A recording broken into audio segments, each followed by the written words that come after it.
ماشي بس انا بسكي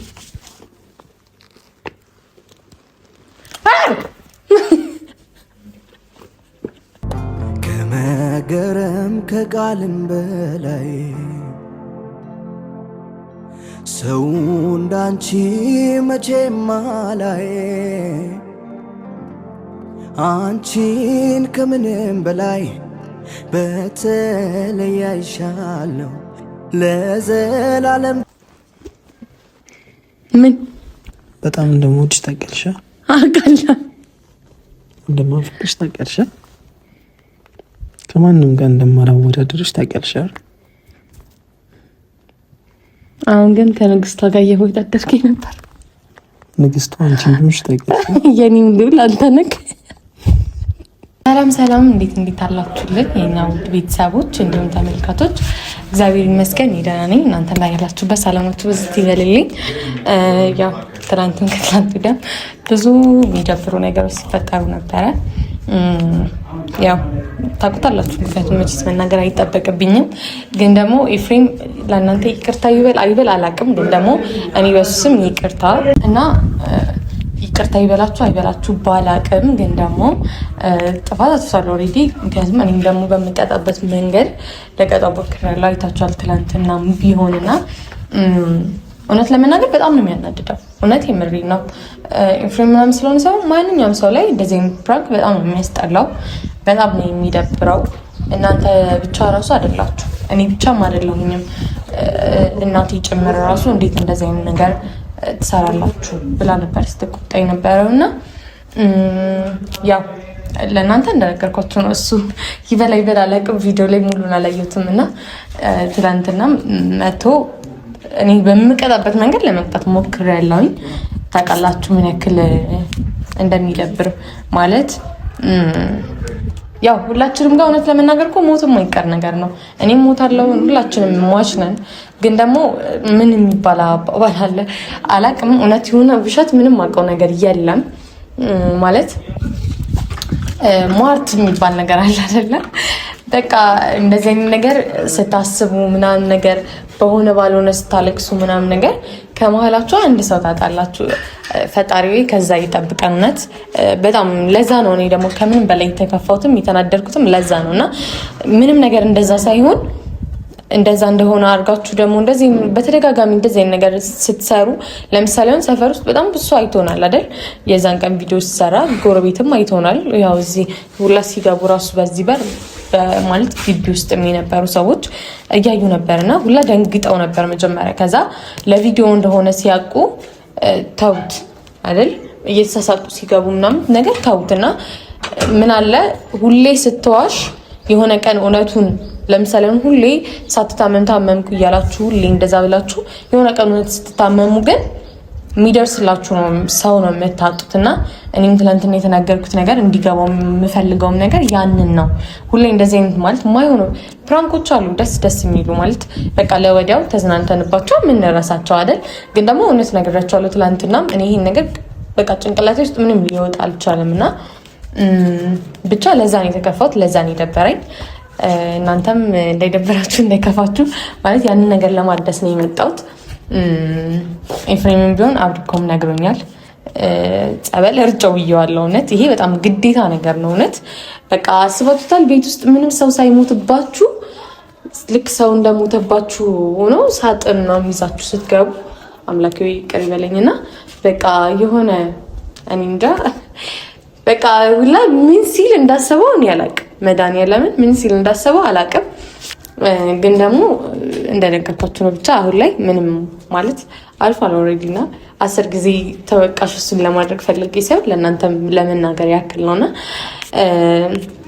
ያው ኤፍሬም ድርቀት እንዳለበት እሺ ታውቃላችሁ ግን ደግሞ እኔ ደግሞ ደረቅ ባህሪ የለኝም ማለት ወዲያው የምመለስ ሰው ነኝና ትላንትና ሰፈር መጥቶ እንደዛ ብሎ ነበርና አብሪኮም ስጠይቀው አረ ቤቱን እኮ ጠዋት የንሳ አባታችሁን ጠርቶ አስርጭቶታል ብሎኛልና እንደዛ ካደረገ ደግሞ ማለት በቃ ቢያንስ የሆነ ቅዠቴ ጭንቀቴ ምናምን ነገር ይለቃል ብዬ ተስፋ አደርጋለሁ እና ቢያንስ ቤት ውስጥ የገባው መንፈስ ራሱ ይወጣል ብዬ ተስፋ አደርጋለሁ።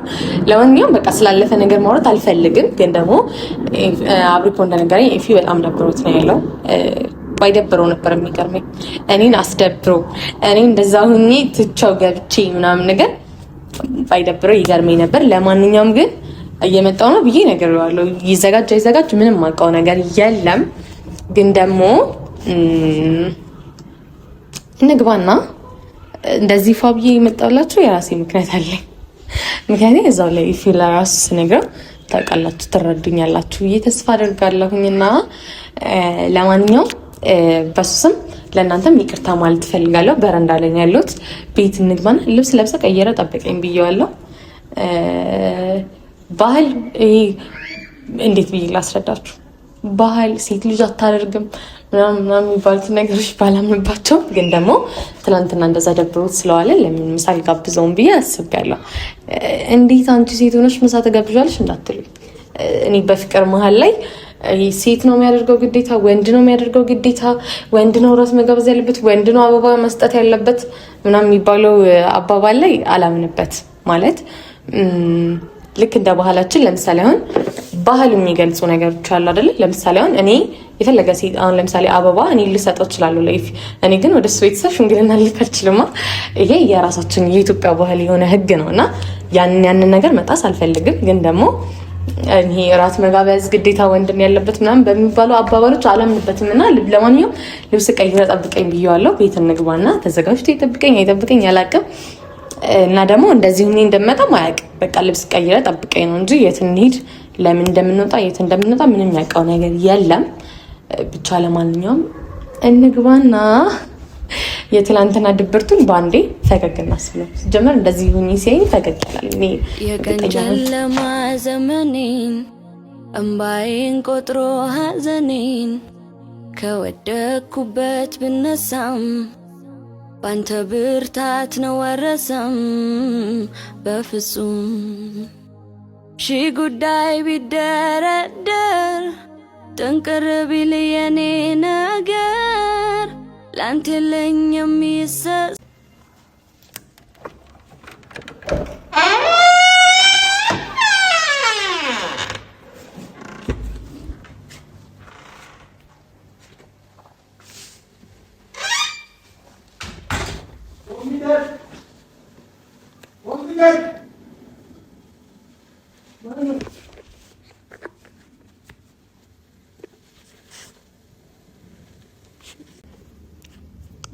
ምን ነው ኮምፒውተር የሚመስለው? ምን በር ከፈተውላ ኮምፒውተር ነው? ቢያንስ ትመጫለሽ ብሎ እኔን አይገምትም? ምን አይነቱ ነው? ምንድን ነው ደግሞ መኝታ ቤት የሚሰራ?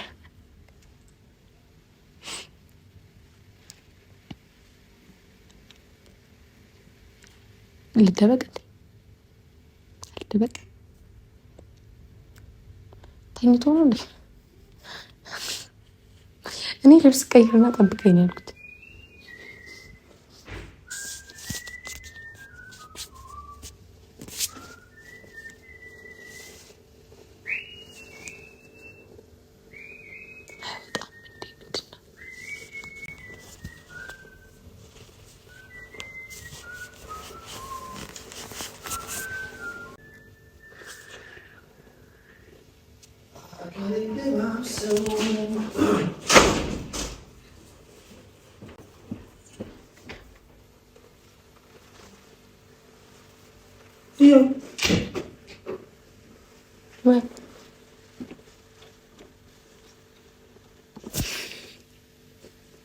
ማን ይዞሽ የመጣው ማለት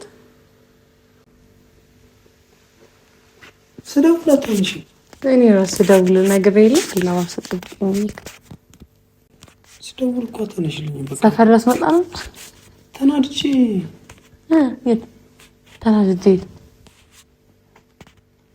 ምንድን ነው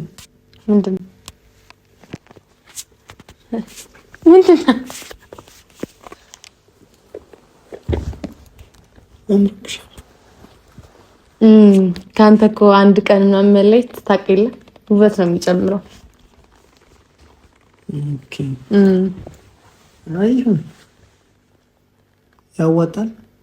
ከኔ ተለይቶ መኖር ያዋጣል። እንግዲህ ባዋጣ እንደዚህ አምሮብኝ አታገኘኝም መቼስ። ምንድነው አንተም አምሮብሃል። አንቺም አምሮብሻል፣ ቆንጆ ሆነሻል። ኦኬ እኔ ስለሌለው እንደዚህ ማለት ወዴት ነበር ልትወጣ የነበረው? እኔ ሰፈርም ወደ አንቺ ሰፈርም አይደለም አልክ። ምን ነው? አረ ምንም። አይ ጥያቄ ጠየቅሽኝ። በጣም ያው አምሮብህ ወዴት ልትሄድ ነው? አንድ ቆንጆ ልጅ ያለች በጣም ውብ ነች። በእሷ ፍቅር ከወደኩኝ ቆይቻለሁ። እሷ ግን ልትረዳኝ አልቻለችም እና ዛሬ በጣም ተናድጄ የውስጤን በቃ ሄጄ ለነግራት። በጣም ነው የምታምረው፣ በጣም ቆንጅዬ ነች። ምን ነው ሂዳ ታዲያ እንደዚህ አምሮብሽ ልትሄጂ ነበር?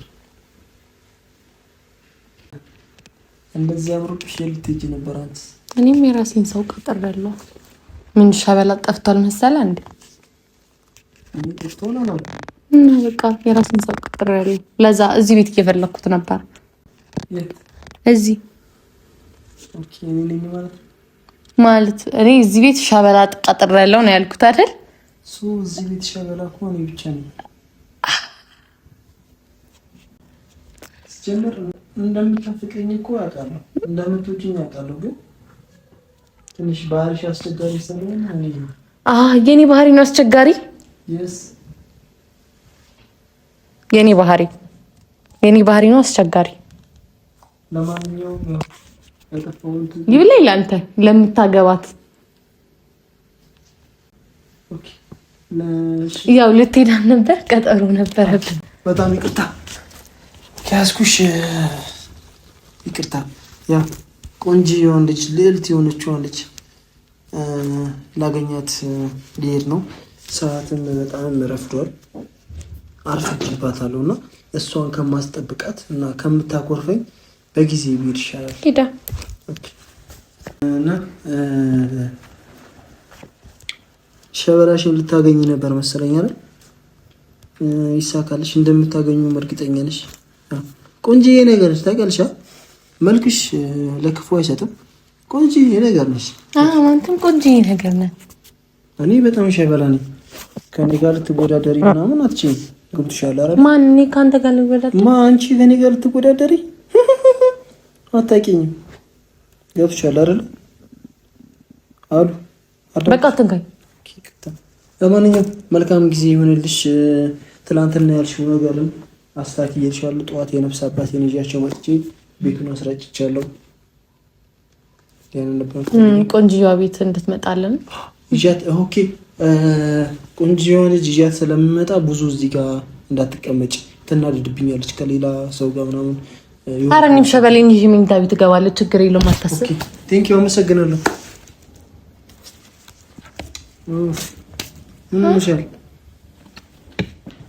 አመሰግናለሁ። ማንኛውም አንተ መልካም ጊዜ ነው።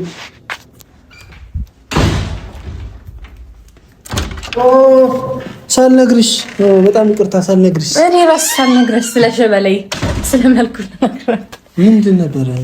ስለ ሸበሌ መልኩ ነው ሳይሆን የተመለስኩበት ደርሻለሁ ስላለችኝ እንዳትቀመጭ። እኔ ደግሞ የመጣው ስለ ሸበሌ መልኩን ነግሮ ነበር። አይ እኔ ደግሞ እዚህ ጋር ብዙ አትቀመጪ። ቦታ ለቅልሃለሁ። ቦታ ቤቱን ብትለቅልኝ ደስ እንደ ሀሳብ ደግሞ እናንተ ቤት ማትመጡ ያው እኔ ከሸበሌ ጋር ጊዜ ለማሳለፍ ነው እንዲመች። ብዙ ሰዓት ትፈጃላችሁ እናንተ? እኛ ምን ያህል ሰዓት? እኔ 24 ሰዓት ቢሆን እራሱ ይመቸኛል። ማለት ያው 24 ሰዓት ቢሆን ጭራሽ ይዛት ባትመጣ። ማነው ልጁ? ስለ ሸበሌ እዚህ ጋር እንድታወራ አልፈልግም። ሄድ ትችላለህ ቆንጆዋ ልጅ ጋር አናግረኝ እያናገርኩሽ አይደል እንዴ? ማን ነው? በጣም ነው ከነከነክ እኮ። ማን ነው ልጁ? ሊሆን ይችላል። ገምት። ታውቀዋለህ ሲጀመር አንተ ራስህ። ነይ ትንሽ። ማን ነው ልጁ? ሸበሌ ማለት ነው ይችላል እኮ። ልጁ ማን ነው? እኔ ማንነቱን ማወቅ ፈልጋለሁ እኮ። ገምት አልኩህ እኮ። እንደዚህ አምሮብሽ ልዕልት መስለሽ እንደዚህ አምሮብሽ። አዎ አንዳንድ ጊዜ እኮ ልዑል ጋር ለመሄድ ግዴታ ልዕልት መስለን መሄድ አለብህ። ታውቂላ ነው ምን ያንተ ንግስት ጋር ነው የምትሄደው? ምን ያህል ጊዜ ሆናችሁ? እኛ አመታት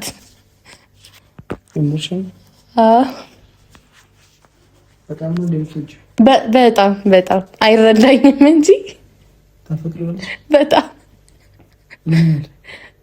በጣም ግን አይረዳኝም። እሱ አይረዳኝም። ከቻልክ አስረዳልኝ እስኪ አንተ እኮ ንገረኛ እኮ አይረዳኝም። ምን ያክል ማለት እንዴ? ማን ነው ልጁ? ማን ቢሆን አንተ ምን አስጨነቀ? ብቻ ግን ካገኘው አስረዳልኝ።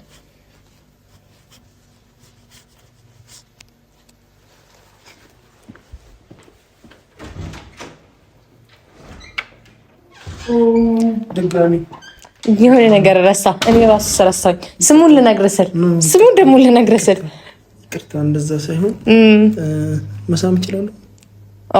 የሰው ልዕልት መሳም አይቻልም። ሶሪ መሳም እችላለሁ።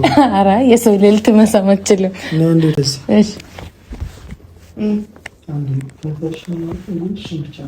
እና ታዲያ እንደ የሰው ሚስት ታዲያ ከበር ለመሳም እየፈለክ ነበር? እያባታለች ባናደድከስ? አታናጅኝ። አንዴ በቃ ልሳምሽና ልጅ ስለምትመችኝ ስለምወድሽ ነው እንጂ በሌላ ምናምን ነገር እንዳታስብ። ኧረ እኔ ራሱ በሌላ ነገር አላሰብኩትም። እውነት እኔ ስትስመኝ ራሱ እንዴት በሌላ ነገር ላስብ እችላለሁ? ኧረ አላስብም እኮ አንድ ጊዜ ልሳምሽ። እሺ መሰግናለሁ። ምን ረሳ ደግሞ? ዛሬ በጣም የመርሳት እንትን እየመጣብኝ ነው። በጣም ልዕልት በዚህኛው በኩል የሳምኩሽ በዚህኛው። አሁን እርግጠኛ ነኝ ምንም የምትረሳው ነገር የለም ብዬ ተስፋ አደርጋለሁ። በጣም ነው ያማረብሽ ግን ያ ከልዑሌ ጋር ቀጠሮ አለብን አላልኩም? አይ እንግዲህ ልዕልት ነው አታስጠብቃት ማለት ንግስት ግን ሂድና አግኛት። አታስጠብቃት። ቀና በስኪ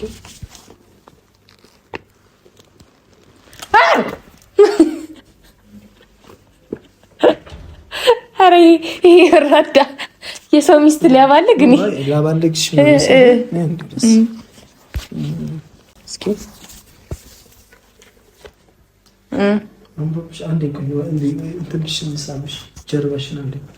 አረ የሰው ሚስት ጀርባ አይሳምም።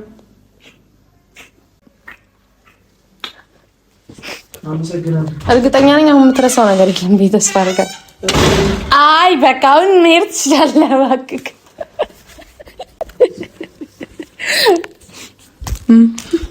ልዑሌ እኔ ከአንተ ውጪ ሌላ ለማንም አላፈቅርም። እሺ ማለት ስሚኝማ ወይ ትናንትና ተጨቃጭቀን ነበር መሰለኝ እና የራስ ጥፋት ነው ታዲያ? የህያብ ጥፋት ነው እንዴ? የኔ ጥፋት ነው አውቃለሁ። እና ታዲያ ጥፋት እኮ ታዲያ ይቅርታ ብትለው ኖሮ እኮ ነገሮቹ ራሱ ይፈቱ ነበር። ያው የነፍስ አባቴን ይዣቸው መጥቼ እሱማ ይቅርታ ባደርግልህም እኮ አልመጣም ነበር ጸበል እስከምታስረጭው ድረስ። ምን በጣም እንደምወድሽ ታውቂያለሽ? አውቃለሁ። እንደማፈቅርሽ ታውቂያለሽ? ከማንም ጋር እንደማላወዳደርሽ ታውቂያለሽ? አሁን ግን ከንግስቷ ጋር እየወዳደርኩኝ ነበር። ንግስቷ አንቺ እንደሆንሽ ታውቂያለሽ? የኔም ልዑል አንተ ነህ። በጣም አምሮብሻል። እሺ አመሰግናለሁ። በሰላም እንደዚህ ቆንጆ ይሆንሽ ነገር የለም። ሁሌ ቆንጆ እንደሆንሽ አውቃለሁ። ሁሌ ሸበላ እንደሆንሽ አውቃለሁ። መልክሽ እንደማይቀያየር አውቃለሁ። ጸባይሽ እንደማይቀያየር አውቃለሁ። የዛሬ ግን በጣም ያንተ ጸባይ ነው እንጂ አልቻለም ያለው ተለየብኝ። የዛሬ እንዴት አላውቅም፣ ብቻ ተለየብኝ። እሺ ምግስ አልጋብዝክ? ምሳ አንቺ ሳትሆኚ እኔ መጋበዝ ያለብኝ። እናንተ ኮንክማ አራት ይሆን እንጂ እኔ ምሳ አንተ አራት። አይ ነው እንደዛ አይደለም። እና ታዲያ እንደዛ ሳይሆን በቃ እኔ ምሳ ገብዝሻለሁ። እሺ